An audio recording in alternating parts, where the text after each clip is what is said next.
할렐루야. 저는 오늘 십자가의 고난과 부활의 영광이라는 제목으로 은혜의 말씀을 나누겠습니다. 우리 예수님은 부활을 하셨습니다. 우리가 믿는 복음의 핵심은 우리 예수님의 십자가의 죽으심과 부활입니다. 그래서 우리 예수님의 십자가의 죽으심만 따로 떼서 그 하나만 얘기할 수 없는 것은 우리 예수님이 십자가에서 죽으셨다면 반드시 부활을 하셔야 됩니다. 그래서 예수님이 십자가에 죽으신 것에 그 효력이 발생하도록 예수님께서 부활을 하셔야만 되는 것입니다. 그래서 예수님의 십자가의 죽으심과 부활은 한 짝이에요. 예수님의 십자가가 없으면 예수님의 부활이 없고 예수님의 부활이 없다면 예수님이 죽으실 필요가 없는 것입니다. 예수님의 십자가에 죽으신 사건은 하나님의 놀라우신 사랑이지요. 예수님이 누구십니까? 예수님은 우리 하나님의 아들이세요. 하나님은 영이시기 때문에 몸이 없으시잖아요. 하나님은 영이세요. 그래서 하나님께서 우리 죄인들을 위해서 대신 대속의 죽음을 죽어주시기 위해서 하나님의 그 아들을 성육신하게 성령으로 동정녀 마리아를 통해서 성령으로 잉태되기 위해서 성육신을 하게 하신 것입니다. 그래서 예수님께서 육신을 입고 이 세상에 오셔서 예수님은 완전하신 하나님이시며 예수님은 완전하신 사람이십니다. 우리 예수님께서 이렇게밖에 하실 수 없는 것은 하나님이 우리를 너무나 사랑하시기 때문에 하나님께서 그 아들을 십자가에 죽게 하기까지 우리를 위해서 내어주신 것입니다. 우리가 죄를 범해서 우리는 사망의 그 지옥의 형벌을 받을 수밖에 없게 되었을 때에 하나님께서는 우리를 구원하실 오직 한 가지 솔루션, 그것은 바로 누군가 우리를 대신해서 죽음을 당해줘야 되는데 이 세상에 있는 모든 사람들은 아담의 혈통이라 아담의 후손은 모두 다 원죄가 유전되기 때문에 아무도 다른 사람의 죄를 대신 담당해 줄 수가 없었기 때문에 그래서 예수님께서 육신을 입고 오셔서 여자의 후손으로 오셔서 우리 예수님이 남자의 후손이 아니에요. 아담의 혈통이 아닙니다. 여자의 후손으로 그래서 여자의 몸을 빌려서 성령으로 잉태된 하나님의 아들이 성육신 하셔서 사람으로 이 세상에 오시게 된 것입니다. 그러므로 예수님이 오셔서 십자가에서 우리 죄인들을 위해서 죽어주신 그 내용은 바로 하나님의 사랑이에요. 하나님께서 우리를 얼마나 사랑하셨는지 그 사랑 때문에 하나님께서는 자기의 독생자를 이 세상에 보내시고 십자가에 처절하게 죽게 하신 것입니다. 하나님의 세상을 이처럼 사랑하사 독생자를 주셨으니 이는 저를 믿는 자마다 멸망치 않고 영생을 얻게 하려 하심이라 그랬어요. 하나님이 그 아들을 세상에 보내신 것은 세상을 심판하려 하심이 아니고 세상이 저로 말미암아 구원을 받게 하려 하심이라. 그래서 저를 믿는 자는 심판을 받지 아니하는 것이요. 저를 믿지 아니하는 자는 아버지의 독생자의 이름을 믿지 아니하므로 벌써 심판을 받은 것이라고 이렇게 하셔버린 것입니다. 그래서 우리는 예수 그리스도를 믿음으로 이제 심판을 면하게 되는 것이에요. 하나님의 사랑이죠. 사랑처럼 이 세상에 아름다운 게 없어요. 이 세상에서 가장 아름다운 것이 무엇일까? 이렇게 하면은 사랑이라고 할 수 있을 것입니다. 사랑이 그렇게 아름답더라고요. 아무리 이 세상에 우리 눈으로 보이는 것들이 아름다워도 이 사랑만큼 아름답지는 못해요. 사랑은 영원한 것입니다. 그래서 하나님은 사랑이세요. 하나님께서 우리를 얼마나 사랑하셨는지 독생자를 보내신 사랑에 대해서 요한일서 4장 9절에는 하나님의 사랑이 우리에게 이렇게 나타난 바 되었으니 하나님이 자기의 독생자를 세상에 보내심은 저로 말미암아 우리를 살리려 하심이라. 사랑은 여기 있으니 우리가 하나님을 사랑한 것이 아니요 오직 하나님이 우리를 사랑하사 우리 죄를 위하여 화목제로 그 아들을 보내셨습니다. 이렇게 말씀합니다. 그러므로 예수님께서 이 세상에서 오셔서 죽으신 것은 바로 하나님의 사랑이었어요. 그 사랑을 받아들인 자는 구원입니다. 하나님의 사랑을 거절한 자는 심판이라는 것입니다. 그러므로 우리는 반드시 예수 그리스도를 믿음으로 우리를 구원해 주신 하나님의 은혜 가운데 우리가 들어와서 그분을 기뻐하는 것이 바로 그분의 사랑을 받아들이는 것입니다. 예수님께서는 십자가에서 죽으셨어요. 금요일 날 6월절 날 어린 양으로 예수님이 십자가에서 죽으셨습니다. 예수님께서 십자가에 죽으시고 그리고 무덤에 들어가셨다가 주일날 아침에 부활을 하셨습니다. 예수님께서 십자가에서 고난을 받고 죽으실 때에 이제 특이할 만한 것이 바로 예수님께서 십자가상에서 하신 유언의 말씀입니다. 자기를 십자가에 못 박는 그런 사람들을 놓고 아버지여 저희의 죄를 사하여 주옵소서. 자기 하는 것을 알지 못함이니이다. 예수님께서는 우리의 죄를 사해 주러 오셨어요. 우리의 죄를 용서해 주러 오셨습니다. 예수님을 그 십자가에 못 박는 그 죄인들 머리를 흔들면서 저가 하나님의 아들이라며 저가 남은 구원했으면서 자기는 구원하지 못해 조롱하고 야유하고 십자가에 못 박는 그들에게 그래도 예수님께서는 그들을 사랑하셔서 아버지여 저희의 죄를 사하여 주옵소서. 그 옆에 십자가의 강도가 그 모습을 보더니 이분은 과연 하나님의 아들이시네. 이분이 죽으신다는 것은 죄 없는 분이 죽으시는 것이네. 그래서 야유하던 다른 강도를 그가 오히려 꾸짖고 예수님께 당신의 나라에 임할 때 나를 기억해 달라고 하면서 예수님께 자기 영혼의 구원에 대해서 간청을 합니다. 그럴 때 예수님께서 네가 오늘 나와 함께 낙원에 있으리라.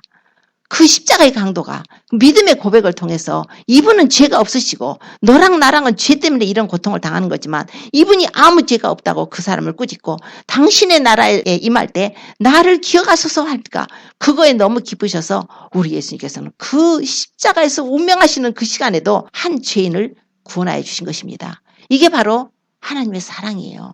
예수님은 우리 죄인들을 구원하러 오셨습니다. 우리가 무슨 죄를 지었건 어떤 죄를 지었건 얼마나 많이 죄를 지었건 예수님께 나오면은 그분께 긍휼을 구하고 자비를 구하고 회개하면 예수님을 구주로 영접하면 예수님은 그분의 보혈로 덮어주시고 우리의 죄를 용서하여 주십니다.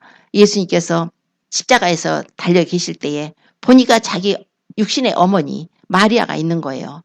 마리아가 그 고통이 얼마나 심하겠어요. 칼로 네 마음을 찌르듯 하리라는 그 시문의 예언처럼 칼로 심장을 찌르는 것 같은 고통 속에 마리아가 울고 섰을 때 예수님께서 내려다보시며 여자여 아들입니다 하고 사도 요한에게 어머니로 이렇게 모자 결연을 시켜줍니다. 사도 요한이 옆에 섰다가 보라 네 어머니라 이래가지고 이제 모자 결연이 됐어요. 그래서 사도 요한은 마리아를 이제 자기 어머니로 생각하고 그때부터 자기 집에 모셨더라. 예수님께서 또 너무 고통스러울 때 엘리 엘리 라마 사박다니 하시면서 나의 하나님 어찌하여 나를 버리셨나이까 이렇게 또 하나님께 절규를 하시는 것이었어요. 예수님의 그 절규하는 모습 바로 하나님께서 우리가 버림받아야 될 그 자리에 당신의 아들을 두셨기 때문에 예수님은 우리의 죄를 다 담당하시고 하나님이 보시기에는 우리 예수님이 죄의 덩어리예요. 죄예요. 그래서 그 죄를 버리실 수밖에 없는 거예요. 심판을 하실 수밖에 없는 거예요. 하나님께서 그 아들을 심판을 하셨습니다. 그 고통이 너무나 크셔서 엘리 엘리 라마 사박다니 나의 하나님 어찌하여 나를 버리셨나이까. 아버지라고 부르지도 못하고 하나님이라고 절규하면서 자기의 고통을 하소연합니다. 그리고 나서 예수님이 내가 목마르다 그러세요. 목마르다. 예수님께서 너무 목이 마르셨어요. 피를 너무 많이 흘리셨어요. 너무 고통스러웠어요. 그 겟세마네 동산에서 기도하신 후에 잡히셔가지고 예수님은 안나스 제사장한테 종교재판받고 가야바한테 재판받고 그리고 끌려가가지고 빌라도한테 재판을 받고 이러면서 채찍에 맞고 십자가에 못 박히고 그 고통 속에 주님 피를 얼마나 많이 흘리고 고통당했어요. 내가 너무 목마르다는 거예요. 그러나 그 사람들은 예수님이 목마르다 한다고 해서 얼른 가서 신포도주를 갖다 해용에 깨서 그 스펀지에 끼어가지고 예수님 마시겠지만 예수님의 목마름은 육신의 목마름보다 예수님은 영혼의 목마름이었어요. 그 영혼의 목마름이 뭐였는가? 바로 우리 죄인들을 구원해 주셔서 영원한 생명수를 우리에게 주시고자 구원을 주시고자 하신 것이 주님의 마음이었어요. 그 갈증이 너무나 가려서 내가 목마르다. 주님께서 살아계실 적에 초막절에 누구든지 목마른 자는 내게로 와서 마시라. 나를 믿는 자는 성경 이름같이 그 배에서 생수의 강이 흘러나리라 그랬어요. 목마른 자, 그 예수님의 목마른 자, 그 구원의 목마른 자, 죄사함의 목마른 자, 저 영원한 천국의 목마른 자, 지옥의 심판을 면하고 구원을 받아야겠고 천국을 가야겠는데 나의 죄 때문에 도저히 이 죄값 때문에 구원을 받지 못하고 지옥의 형벌을 받을 수밖에 없는 이 죄인들이 목마른 게 뭐겠어요? 우리가 영원한 생명을 얻는 게 목마름이죠. 우리가 구원을 받는 게 목마름이죠. 천국을 얻는 게 목마름이죠. 하나님과 다시 관계가 회복되고 하나님의 자녀로서 아버지라고 하나님을 경외하고 섬기며 사랑하며 사는 게 우리의 목마름이죠. 예수님께서 그 목마름을 담당하신 거예요. 내가 목마르다. 예수님께서.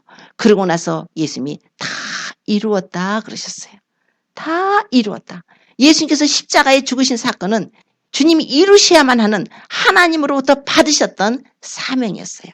예수님이 반드시 우리 죄인들을 위해서 십자가에 죽으셔야만 했고 죽으셔야만 우리를 구원하실 수밖에 없기 때문에 예수님이 그 사명을 이루셔야 됐어요. 겟세마네 동산에서 주님이 기도하실 때 그것이 너무나 고통스러워서 아버지여 할만하시거든 이 잔을 내게서 좀 지나가게 하옵소서.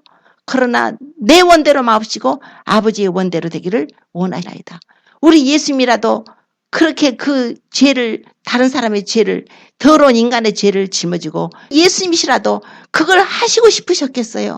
하시고 싶어서 하신 것이 아니라 할 수 없이 그러지 않으면 우리가 지옥을 가니까 너무 고통스러운 그 고통을 주님께서 아주 절규하듯이 이마에 땀방울이 핏방울처럼 되면서 기도하시면서 아버지여 할 수만 있으면 이 잔을 내게서 옮겨 주옵소서. 주님이 그렇게 기도를 하셨어요. 주님의 그 기도를 하나님께서 들으시고 예수님께서 십자가에 죽으실 수 있도록 그 은혜를 베푸셔서 우리 예수님께서 십자가에 죽으시는 그 순간에 다 이루었다. 예수님의 심정이 어땠을까요? 야 이제 끝났어. 이제 어떤 일이 끝난 거예요. 어떤 한 사건이 끝난 거예요. 예수님이 십자가에 죽으심이 다 그 과정이 끝난 거예요. 다 이루었을 때는 주님은 이제 그걸 뭘 봤을까요? 이제는 그때부터는 주님이 이제 우리를 구원하실 그 기쁨, 즐거움, 그래서 그 부끄러운 십자가를 마다하지 않고 지시고 그 앞에 있는 즐거움을 위해서 지셨다고 하잖아요. 예수님께서 다 이루었다 하시며 예수님께서 마지막으로 아버지여 내 영혼을 아버지 손에 부탁하나이다 하시고 예수님이 운명을 하셨습니다. 예수님께서요 마리아에게 여자여 여자여라고 또 부르셨어요. 예수님께서 여자여 보소서 아들이니이다. 여자, 왜 마리아를 여자라고 불렀을까? 여자를 존칭을 하고 해서 불렀다. 이제 그러신 분들 계세요. 근데 여기에서는 깊으신 뜻이 있습니다. 예수님이 바로 메시아라는 거예요. 예수님이 어떤 메시아? 바로 여자의 후손으로 오신 메시아. 그 여자의 후손이 어디에 기록됐나요? 여자의 후손은 창세기 3장 15절에 기록돼 있어요. 아담이 범죄를 했죠. 아담이 하와가 에덴 동산에서 먹지 말라는 선악과를 먹고 하나님께 범죄를 했어요. 그러고 나서 하나님으로부터 징계가 왔어요. 바로 죽음의 징계가 온 거예요. 사망이에요. 네가 먹는 날에는 정령 죽으리라 했기 때문에 사망이 온 거예요. 육체의 죽음뿐 아니라 영의 죽음뿐만 아니라 죽고 난 다음에 하나님과 영원히 단절돼 버리는 심판이 오게 된 것입니다. 하나님께서 얼마나 가슴이 아팠을까요? 그 사랑하는 자들을, 그 사랑하는 자녀들, 하나님의 형상과 모양으로 우리를 지으셔서 사랑의 교제로 우리가 하나님을 찬미하고 하나님의 영광을 위해서 지음받은 우리 인간이 이렇게 범죄해서 마귀의 유혹에 떨어져서 죄를 범해버리고 하나님의 사랑이 아니라 하나님의 징계를 받고 하나님으로부터 영원히 그 영원한 생명을 얻어서 천국에서 영원히 우리 주님과 교태하고 사는 것이 아니라 지옥에서 영원한 불의 형벌을 받게 되는 존재로 떨어져 버렸을 때 주님께서 너무 가슴이 아프셔서 바로 즉시로 메시아에 대한 예언을 해주신 거예요. 메시아를 약속하신 거예요. 그 메시아가 바로 누구였냐면 여자의 후손이에요. 그래서 뱀에게 옛뱀 마귀에게 내가 너로 여자와 원수가 되게 하고 너의 후손도 여자의 후손과 원수가 되게 하겠다. 여자의 후손은 네 머리를 상하게 할 것이고 너는 그의 발꿈치를 상하게 할 것이라. 바로 여자의 후손으로 하나님이 메시아를 보내주셔서 그 마귀의 머리를 상해버리고 마귀를 심판해버리고 우리를 구원해 주실 것이라는 그 메시지를 전해주신 것이에요.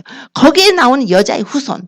그래서 그 여자의 후손이 올까봐 마귀는 그 여자의 후손이 오면 자기가 머리를 상하게 될까봐 계속적으로 하나님을 경외하는 자들을 핍박하고 아벨이 믿음으로 다 하나님 앞에 제사 드리니까 얘가 여자의 후손인가 봐. 얘 죽여버려야지. 그래가지고서 가인을 사주해가지고 가인이 동생을 죽여버리고, 또 노아도 그냥 옛세상 심판할 때 하나님의 구원을 시켜놓으셨는데, 구원을 시켜놓아서 그 노아의 가족들 8명을 살려놓으셨는데, 노아를 또 그냥 유혹시키려고 그 포도 농사 했을 때 포도주 마시고 술이 취해서 빨가벗고 누워가지고 그런 수치를 보이고 그러잖아요. 아들 함이 또 이렇게 저주를 받게 되고, 그렇게 계속적으로 사단은 여자의 후손이 와서 자기 머리를 상하게 할까봐 하나님이 인정하고 하나님이 사랑하고 하나님을 경외하는 자들은 그냥 어떻게든지 유혹시키려고 하는 거예요. 그 뒤로 모세 때도 모세를 하나님이 특별한 뜻이 있어 세우시려고 하니까 그 애기들 나자마자 사내 아이들은 갖다가 다 죽이라고 막 하지 않습니까? 예수님 태어나셨을 때 어떻게 했어요? 헤롯을 통해서 마귀가 또 막 2살 어린아이들을 다 죽이라고 그랬죠.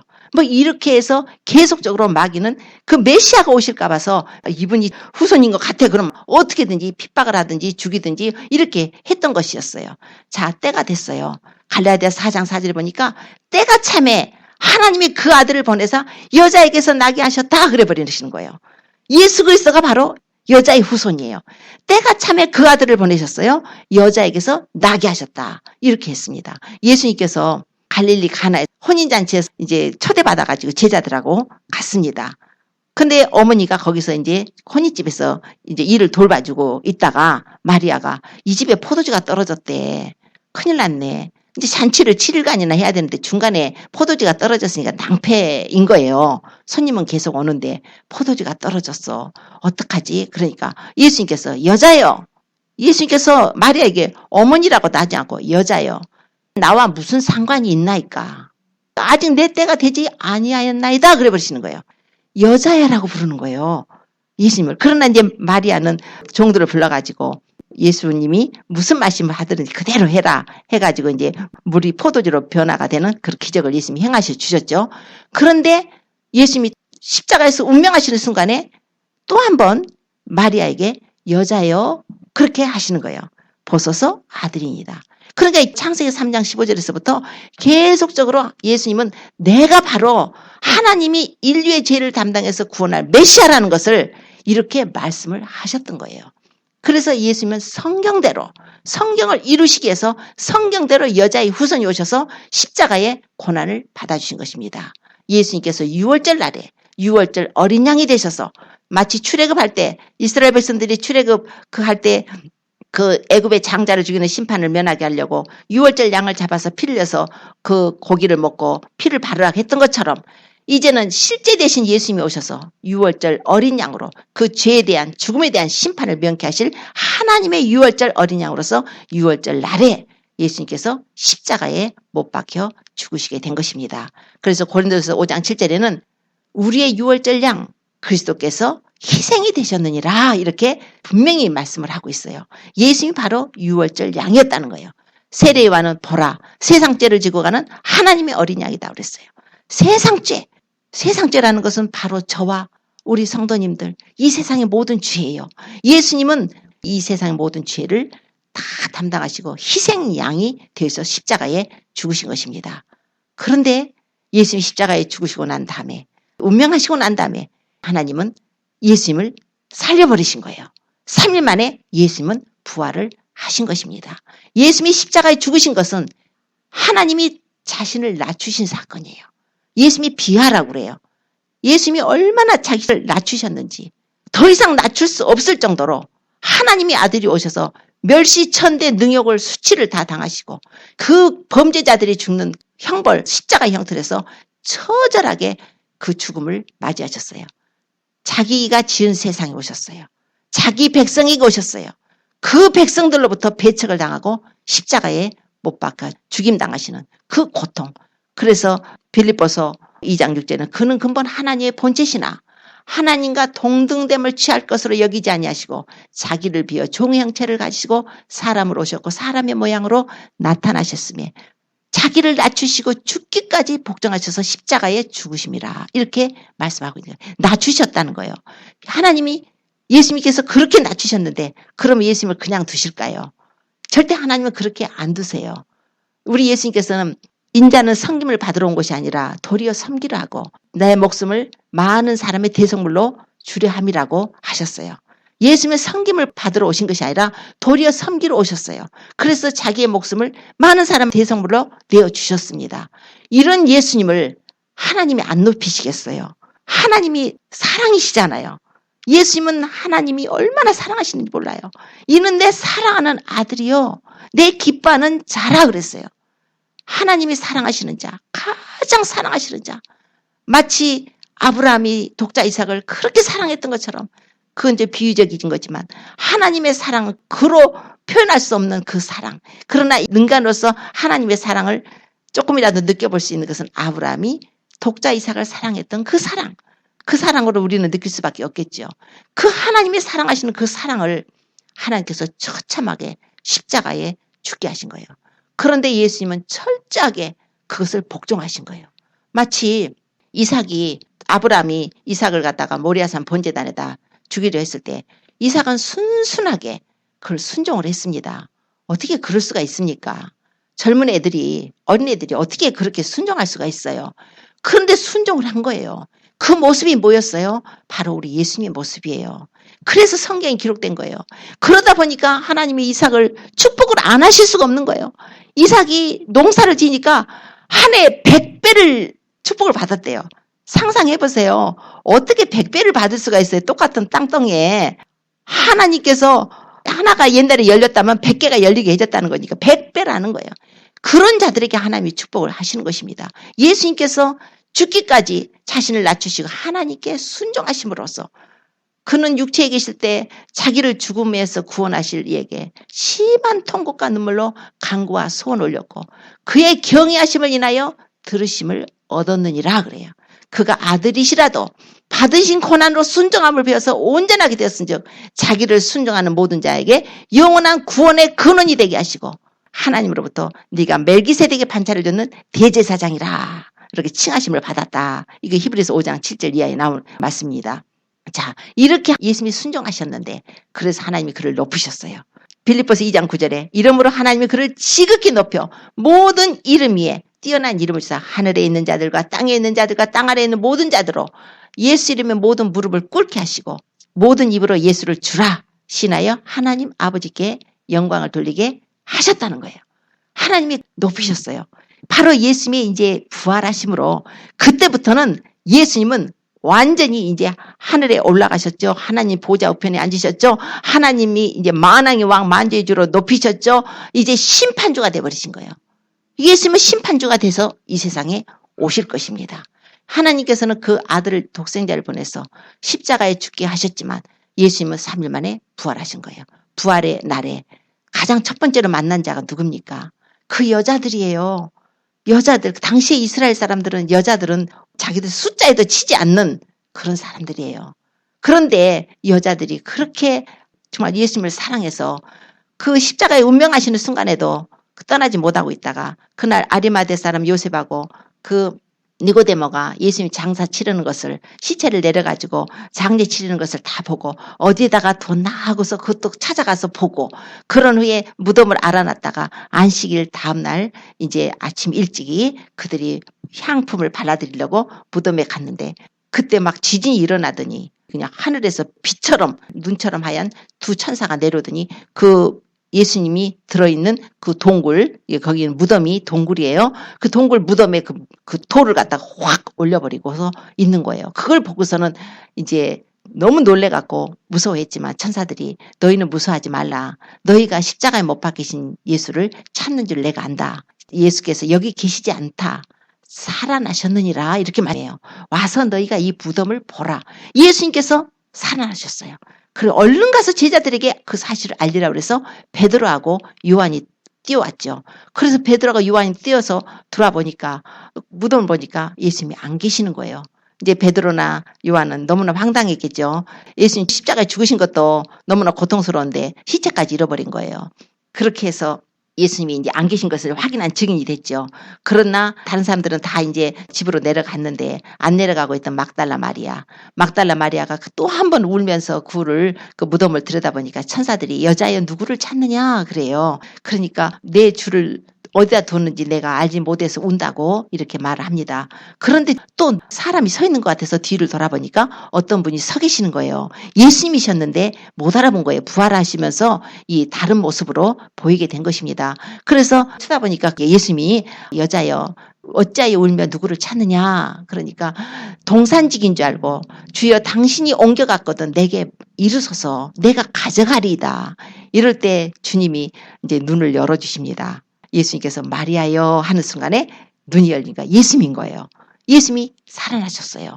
그래가지고 예수님은 그때로부터 이제 제자들에게 나타나셔서 이제 엠마오로 가는 두 제자에게도 나타나셔서 예수님이 자신을 보여주셨고, 그리고 제자들 모여있는 곳에 가셔서 예수님이 자신이 살아난 것도 보여주셨고, 또 고린도전서에 보면 베드로에게도 또 나타나셨다 이제 이런 말씀도 있습니다. 뿐만 아니라 디베라 바닷가에서 이제 제자들은 예수님께서 부활하셨는데도 부활하신 것이 나하고 무슨 상관이야. 이제 끝났지.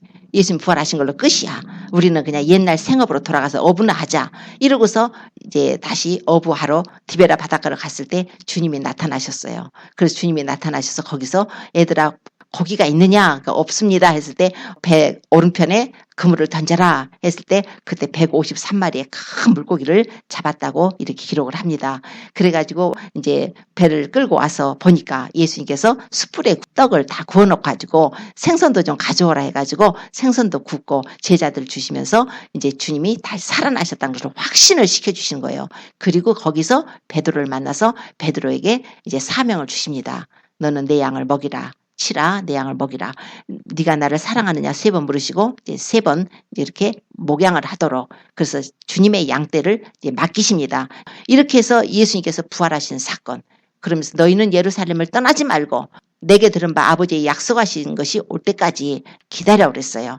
요한은 물로 세례를 줬지만 너희는 면달이 못해서 성령으로 세례를 받을 것이다. 그러므로 성령이 너희에게 임하시면 권능을 받고 예루살렘과 온 유대와 사마리아와 땅끝까지 이르러 내 증인이 되라. 이렇게 예수님께서 그들에게 말씀하시고 감람산에서 500의 형제들까지 또 보이는 그 통에 하늘로 올라가시고 올라가다 보니까 구름이 예수님을 가려서 보이지 않게 됐다는 거예요. 그런 후에 천사들이 하는 말이 갈릴리 사람들아 어찌하여 하늘을 쳐다보느냐. 너희 가운데 올리우신 이 예수는 너희가 가심을 본 그대로 오시리라. 이렇게 하신 것이에요. 예수님께서는 다시 오십니다. 예수님께서는 왜 오셔서 십자가에 죽으시고 부활하시고 승천하시고 그 모습을 다 제자들에게 보이셨을까요? 바로 예수 그리스도를 통해서 우리가 죄사함을 얻게 하기 위해서 예수님께서 오셨던 거예요. 그러므로 예수님께서 오셔서 죽으셨고 부활하셨다는 것은 이제 부활의 의미가 뭐냐면 우리의 죄값을 주님이 다 청산을 해버리셨다는 것입니다. 죄의 삭은 사망이라고 그랬는데 우리는 모두 다 죄를 범해서 죄를 말미암아서 다 사망의 형벌을 받을 수밖에 없었을 때에 우리 예수님이 오셔서 대신 우리 죄를 담당하시고 십자가에 죽으셔서 우리 죄값을 3일 만에 다 치러버리시고 예수님이 살아나신 것이에요. 아직도 예수님이 살아나지 못하고 계셨다면 우리의 죄값을 지금까지도 갚고 계시는 것이지만 예수님은 3일 만에 살아나셨기 때문에 우리 죄 때문에 죽으셔서 죄값은 치르셨고 3일 만에 살아나심으로써 예수님께서는 이제 우리의 죄가 완전히 예수님이 부활하심으로 청산되었다는 것을 우리가 이제 알게 되는 것입니다. 그래서 예수님의 부활은 바로 무슨 의미가 되냐? 우리의 죄값이 다 청산되었다는 거예요. 그래서 고린도전서 오늘 본문에 보면은 고린도서 15장 17절에 보면 그리스도께서 다시 사신 것이 없으면 너희의 믿음도 헛되고 너희가 여전히 죄 가운데 있을 것이요 또한 그리스도 안에서 잠자는 자도 망했을 것이라 이렇게 해요. 그리스도 안에서 잠자는 자도 망했다는 거예요. 예수님이 만약에 다시 사시지 않았다면은 우리 믿는 거 헛거지요. 여전히 죄 가운데 있으니까 아직도 죄의 청산을 못 받았다는 거예요. 그러나 예수님이 부활하셨으므로 우리가 예수님 앞에 나가면 회개하면 예수님을 구주로 영접하면 우리 주님의 보혈이 우리에게 뿌려지는 거예요. 예수님의 피가 뿌려져서 우리 죄를 용서해 주시고 우리가 구원을 받게 된다는 것입니다. 그러므로 예수님의 부활은 확실하게 이루어져야 돼요. 예수님이 십자가에 죽으신 것만뿐이 아니라 죽으셨다면 반드시 살으셔야 됐던 것입니다. 또한 예수님이 부활하셨다는 것은 우리도 부활한다는 것이에요. 우리도 부활합니다.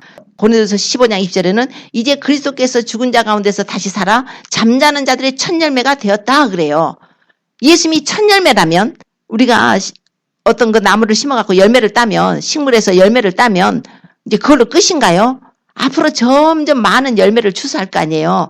그러니까 예수님께서 첫 열매로 죽으셨지만 오순절 날에 예수님께서 부활하신 후로 50일 후에 오순절에 성령이 임하심으로써 많은 영혼들이 이제 부활의 열매가 될 수 있도록 부활에 참여할 생명의 열매들로 우리를 축복을 해주신 거예요.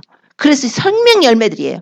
우리 예수님은 잠자는 자들의 첫 열매죠. 그러나 예수 그리스도로 말미암아서 이제 우리도 부활하게 하시려고 예수님이 부활을 하셨다는 것입니다. 우리는 이제 부활할 때는 어떤 몸으로 오는가? 이거는 이제 썩을 몸이 아니에요. 육의 몸이 아니에요. 이제 죽을 몸이 아니에요. 우리가 부활할 때는 이제 죽지 않을 몸, 이렇게 그냥 맨날 아파갖고 빌빌 골골 하는 몸이 아니라 그냥 강건한 몸, 육의 몸이 아니라 신령한 몸, 욕된 몸이 아니라 영화로운 몸이에요. 그 땅에 속한 몸이 아니라 하늘에 속한 몸으로 우리가 부활합니다. 언제 부활하는가? 예수님이 재림하실 때 우리가 부활하는 거예요. 지금은 예수님이 아직 재림을 안 하셨기 때문에 모두 영혼만 가 있어요. 그러나 그 사람들은 기다리고 있다가 예수님이 재림하실 때에 예수님께서 이 땅에 오실 텐데 공중에 먼저 오셔서 이 땅에 재림하시기 7년 전에 공중에 먼저 오셔서 예수님께서 교회를 데리고 가실 것입니다. 교회를 이제 휴거를 시키실 거예요. 그때에 이제 부활 사건이 일어나게 되는 거예요. 그래서 데살로니가전 4장 16절로 이렇게 말씀하잖아요. 주께서 호령과 천사장의 소리와 하나님의 나팔로 하늘로조차 친히 강림하시리니 그때 그리스도 안에 죽은 자들이 먼저 일어나고 그 후에 살아남은 우리도 저희와 함께 구름 속으로 끌어올려 공중에서 주를 영접하게 하시리니 그리하여 우리가 항상 주와 함께 있으리라. 그때 죽은 자들이 살아나고 살아남은 우리가 부활의 몸으로 부활을 하는 것입니다. 그래서 고린도전서 15장 51절 보면은 사도 바울은 내가 너희에게 비밀을 말하노라. 우리가 다 잠잘 것이 아니다. 마지막 나팔의 순식간에 호련히 변화될 것이다. 나팔 소리가 나매 죽은 자들이 썩지 아니할 것으로 변화될 것이다. 우리 죽은 자들이 썩지 않을 걸로 변화될 것이며 우리도 호련히 변화돼요. 이게 바로 부활입니다. 예수님이 부활하셨다는 것은 우리도 부활해요. 우리 이 몸 갖고 땅의 삶을 갖고 영원히 살지 않습니다. 이 땅의 몸 잠깐 썩어질 몸 땅속에 들어가지만 우리가 예수님을 믿음으로 하나님께서 우리에게 생명을 주셔서 우리가 부활체 몸을 받아서 우리 주님과 함께 영원히 살게 될 것입니다. 뿐만 아니라 예수님께서 부활하셨다는 것은 바로 성령이 오셨어야 돼요. 예수님이 부활하시지 않으면 성령이 못 와요. 성령이 오셔야 되는 게 굉장히 중요한 것이 성령이 오시지 않으면 아무도 예수님을 주님이라고 믿을 수가 없어요. 고린도전서 12장 3절에는 성령이 아니고서는 누구든지 예수를 주라 신할 수 없다고 이렇게 말씀을 합니다. 성령이 오셔야 돼요. 성령이 오시려면은 예수님이 부활하셔야 돼요. 예수님이 부활하시려면 예수님이 죽으셔야 돼요. 자, 예수님이 죽으셔야만 부활하고 부활하면 예수님께서 하늘에 올라가셔서 성령을 보내주신다는 거예요. 제자들이 예수님이 떠난다고 하니까 제자들이 굉장히 마음이 서운해가지고 슬퍼하니까 내가 실상을 말할게. 내가 떠나가는 것이 너에게 유익이야. 내가 가지 아니하면 보혜사가 너에게로 오시지 아니할 것이요. 내가 가면 그를 너에게로 보내리니 그가 와서 죄에 대해서 의에 대해서 심판에 대해서 세상을 책망할 것이다. 저는 진리의 영이다 그랬어요. 내가 아버지께 구해서 너에게 또 다른 보혜사를 너에게 주겠다. 세상은 저를 받지도 못하는데 세상은 저를 알지도 못하지만 너희는 저를 아나니 저는 너희 속에 계시고 너희와 함께 계실 것이다. 이렇게 말씀했어요. 성령이 들어오시는 거예요. 성령이 들어와서 뭐 할까요? 인을 쳐요. 예수님을 믿는 자들이 하나님의 자녀로 인을 치는 거예요. 그래서 예수님을 믿는 자들은 하나님의 자녀입니다. 하나님의 자녀예요. 그래서 로마서 8장 16절은 성령이 친히 우리 영으로 더불어 우리가 하나님의 자녀인 것을 증거하신다 그랬어요. 또한 로마서 8장 14절은 무릇 하나님의 영으로 인도함을 받는 그들은 곧 하나님의 아들이라 그러셨어요. 그렇기 때문에 성령이 필수적으로 오셔야 되는데 성령이 오시려면 주님 말씀하신 대로 내가 실상을 말할게. 내가 가지 않으면 성령이 너에게로 오시지 않아.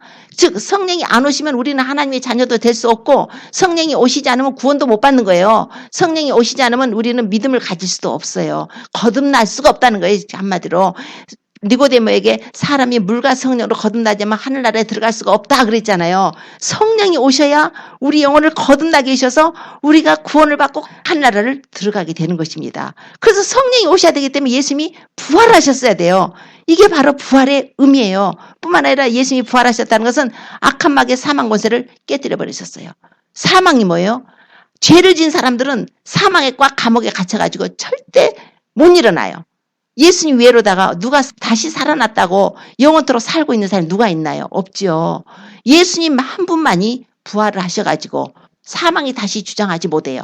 왜냐하면 예수님이 우리 때문에 우리 죄를 담당하시고 사망의 감옥에 갇혔다가 예수님이 살아나심으로써 사망을 이겨버리고 사망의 그 감옥문을 열어놓으셨어요. 그래서 요한계시록 1장에 나는 처음이요 나중이라 산자라 내가 전에 죽었었노라. 이제 내가 세세토록 살아서 사망과 음부의 열쇠를 가졌다 그래요. 사망과 음부의 열쇠는 예수님께 있습니다. 그래서 우리가 예수님한테 가면은 사망이 우리를 잡아주지 못해요. 예수님 문 딱 열어줘 버리니까. 우리가 예수님을 안 믿으면 사망이 우리를 잡아서 무덤 속에 들어가서 영원한 심판에 들어가게 되지만 예수님을 믿음으로써 생명이 부어지는 거예요. 아들이 있는 자는 생명이 있고 아들이 없는 자는 생명이 없다 그랬잖아요.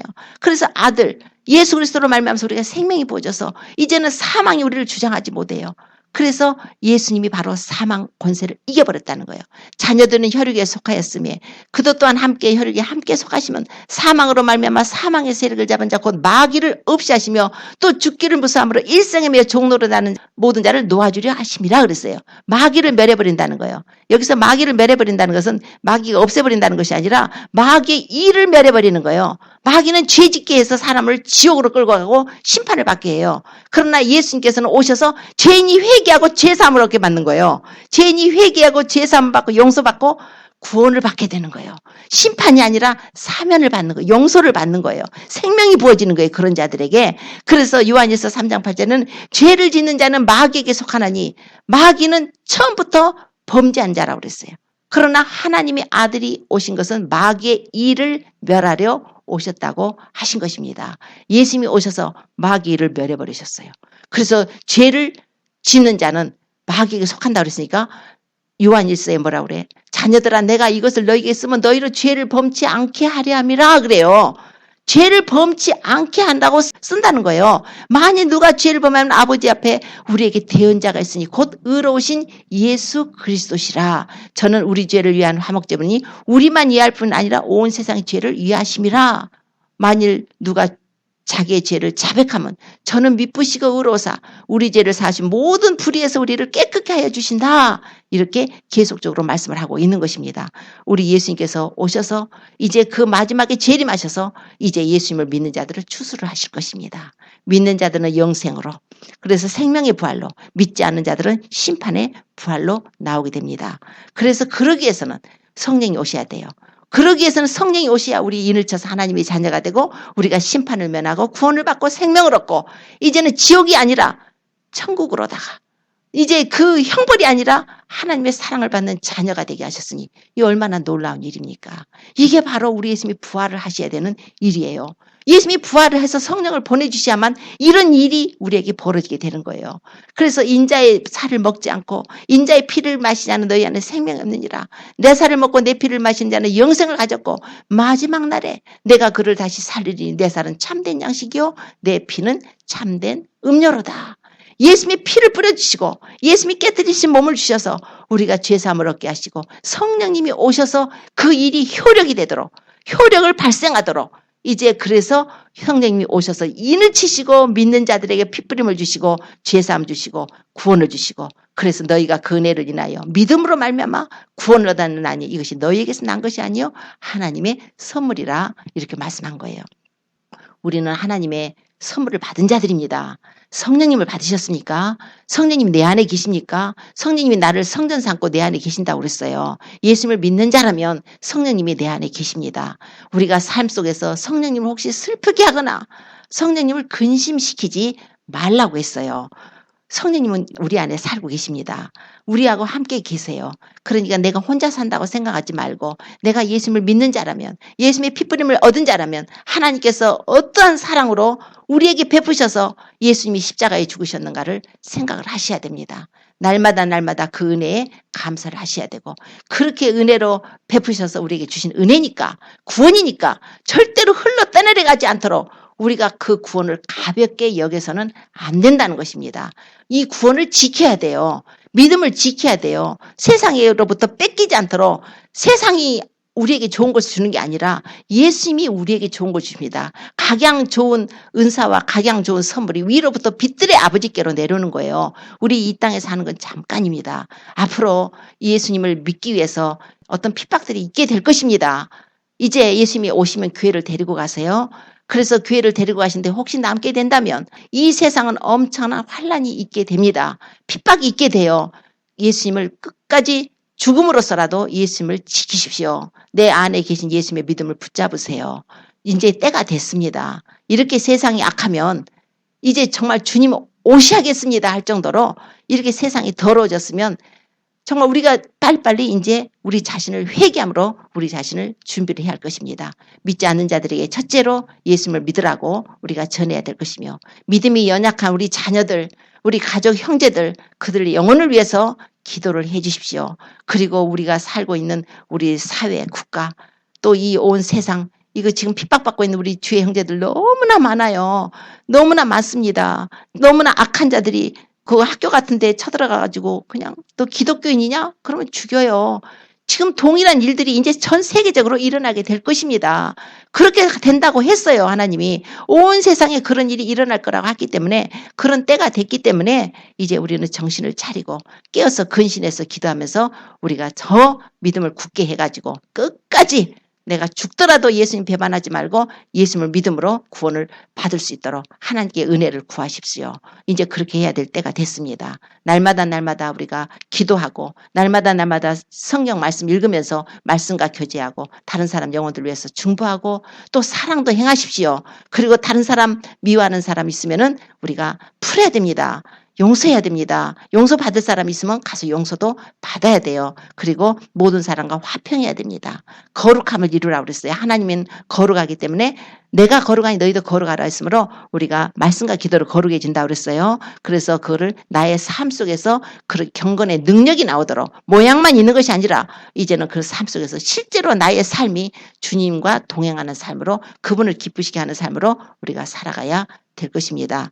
주님의 은혜로 이렇게 귀한 말씀 주셨으니 그 말씀 꼭 잡으시고 이제 그 믿음 지켜서 정말 더 주님 사랑하시고 예수님 꼭 사랑하시고 이제 우리 주님 오셔서 공중에 오셔서 우리 이름 부르실 때 할렐루야 사랑합니다 고백하며 모두 공중으로 들림받아서 우리 예수님의 어린 양의 혼인잔치에 참여하는 저와 모든 성도님 되시기를 예수님을 축원합니다. 기도드리겠습니다.